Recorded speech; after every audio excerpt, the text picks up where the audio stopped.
आया है। आपको सोचना है कि हमारे देश के लिए अच्छा नेता कौन है। जो नेता हमारे देश के लिए जो वादा किया है वो वादा पूरा किए हैं कि नहीं किए हैं, ये निर्णय आपको लेना है और सही निर्णय लेना है साथियों। क्योंकि जब चुनाव होता है हजारों लाखों करोड़ रुपया खर्च होता है देश का, और ये देश का खर्च होता है। ये पैसा जो है वो बिहार देश का जनता का पैसा है साथियों। इसलिए जब सरकार बनता है तो इसलिए वो देखना है कि वो काम सही कर रहा है कि नहीं कर रहा है। जो सरकार ने जो वादा किया वो पूरा कर रहे हैं कि नहीं कर रहे हैं। जैसे मोदी जी आए 2014 में और उन्होंने देश के युवा से वादा किए थे कि हम हर युवा को नौकरी देंगे। क्या वो वादा पूरा किए? क्या वो वादा पूरा किए? देश के युवा को नौकरी दिए? क्या उन्होंने जो कहा विदेश से काला धन लाएंगे वो लाए? क्या उन्होंने कहा था किसान का आय दुगुना करेंगे, किए?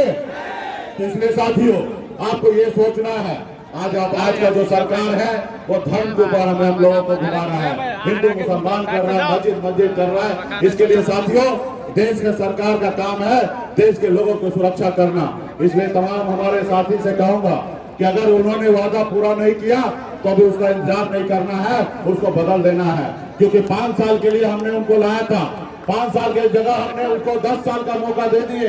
अगर 10 साल में भी अगर वो पूरा नहीं किए तो आपको उसका इंतजार क्यों करना है साथियों, क्यों करना है? ये गरीब का सरकार नहीं है, ये अडानी अंबानी का सरकार है, ये गरीब युवा का सरकार नहीं है साथियों। आज हम लोगों को घर परिवार को कहते हैं 5 किलो चावल दे रहे हैं और वही उसी को वो लोग कह रहे हैं कि ये विकास है। बताइए ये 5 किलो चावल 1 महीना में देना क्या हमारे देश के लिए विकास है? नहीं है साथियों। आज देखिए मोदी जी 75 साल की उम्र हो गए हैं, जबकि इनके पार्टी में ऐसा है कि 75 साल के बाद रिटायरमेंट लेना होता है। जब ये 2014 में आए तो इन्होंने लाल कृष्ण आडवाणी जी को 75 साल बोल के उनको साइडलाइन कर दिया गया था। आज 75 साल के मोदी जी हो गए और फिर भी देश के जनता से एक बार मौका मांग रहे हैं कि हमको एक बार मौका दीजिए, हम फिर देश को चलाएंगे। और दूसरी तरफ वही मोदी जी एक योजना लाए, अग्निवीर योजना। जब अग्निवीर योजना में खुद के लिए 5 साल सुरक्षित किए हैं और हमारे देश के युवा के लिए बताइए, जो युवा बॉर्डर पे जाके सीने पे गोली खाने के लिए तैयार होता है, ऐसे युवा के लिए सिर्फ 4 साल के लिए नौकरी का व्यवस्था किया गया साथियों। नौकरी का 4 साल, 18 साल में आइए और 22 साल में रिटायरमेंट हो जाइए। अब बताइए हमारे देश का युवा 22 साल में रिटायरमेंट होंगे और देश के मोदी जी 75 साल के बाद भी वो मौका मांग रहे साथियों। इसलिए साथियों आपका समय आया है कि इस समय आपको बदलाव लाना है ताकि मजबूती से आगे बढ़े। आज मुझे देखिए, मैं गरीब अति पिछड़ा का बेटा हूँ, मैं संघर्ष कर रहा हूँ। 18 साल की उम्र से संघर्ष करके बॉम्बे जैसे शहर में गया, नौकरी किया, मेहनत किया, 900 रुपया महीने पे नौकरी करता था। वहां से मैं बिहार आया, अपने लोगों के हक अधिकार के लिए लड़ाई लड़ रहा था। आपने देखा 4 को विधायक हमने 2020 में बनाया।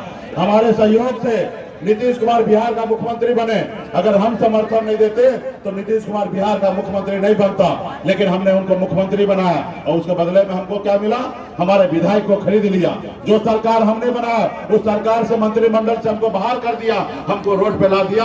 ये गरीब अति पिछड़ा का बेटा को आगे बढ़ना नहीं देखना चाहता है। वो देखता कि अति पिछड़ा का बेटा पार्टी बना लिया, आगे बढ़ जाएगा। उन्होंने हमें रोकने का काम किया साथियों। इसलिए तमाम हमारे पार्टी के नेतागण जो सामाजिक न्याय को जानते हैं, जो गरीब पिछड़ा की बात करते हैं, जो लालू जी को पहचानते हैं, पसंद करते हैं, ऐसे लोगों से आग्रह है कि मजबूती से आप काम कीजिए और हमारे अपने प्रत्याशी बहन अर्चना कुमारी जी को भारी मतों से विजय बनाइए और फिर हमारा दिल्ली में सरकार बनेगा और सामाजिक न्याय मजबूत होगा। तमाम हमारे साथी को बहुत बहुत धन्यवाद। हम लोगों के बीच जमुई लोकसभा की